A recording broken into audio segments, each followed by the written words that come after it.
Hello everybody and welcome to the Quilters Apothecary. So it happened, I was working on my edge to edge and I was about 6 inches to a foot of threads worth to the end of my row and my bobbin ran out.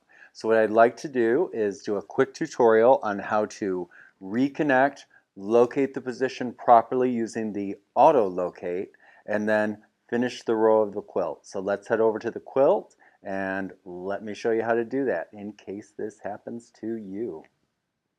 Okay, so here we are, and what happened was we came up with our leaf petal, and then on the way back down we ran out of bobbin thread. So we are going to show how to reconnect and figure out where we're at and start again. And this is one of my favorite ways when you're in the midst of doing an edge to edge, how to do it. It's kind of the auto way to do it. And for me, it's the easiest route to go. So now what I'm going to do is I want to go to the screen capture. So I'm going to zero in on where we are at. Go over here. There we are. I'm going to come down a ways. Okay, so we were right there, came up to there, and then on the way back down, we ran out of bobbin. So here is how I am going to do this last little section and reconnect. Alls I do is I go to Pro Stitcher, so I'm going to go ahead, I'm going to hit my Pro Stitcher button up at the top. And then the next thing I'm going to do is I'm going to hit New Start and End. So now we're going to take it right into that cleavage point. We're going to go ahead, we're going to drop the needle.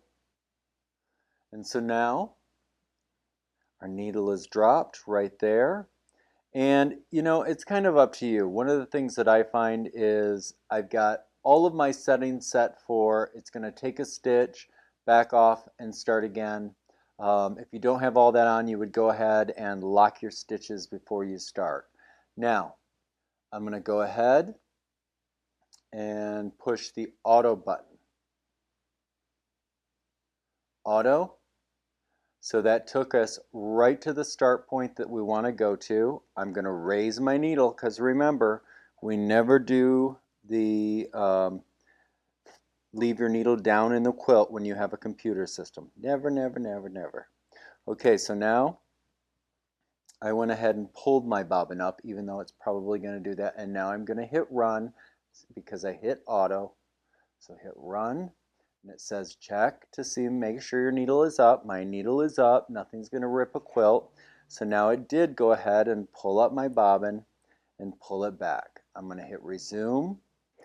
Go back, it's going to lock its stitches, and now it's going to start again. And now, of course, it went that 3 inches. I'm going to go ahead, I'm going to trim, and then I'm going to hit resume. And now it's going to finish quilting this section to finish the row after running out of a bobbin. And it's that simple. Now, again, you can manipulate to stay exactly on the over-sew line, and I do like to have a little bit of an over-sew line there like we just did. I never want to take it right to the break. I always want to back up to a point and then start there. It's going to finish there, and everything is fine. So that is how you fix a thread break or, oops, I ran out of bobbin. Well, there you have it. That is one of many easy ways to do a locate and retie on and finish after breaking thread or running out of bobbin. Make sure to check our other tutorials on other methods to do this. We shall see you down the road. Take care of yourself and keep on quilting.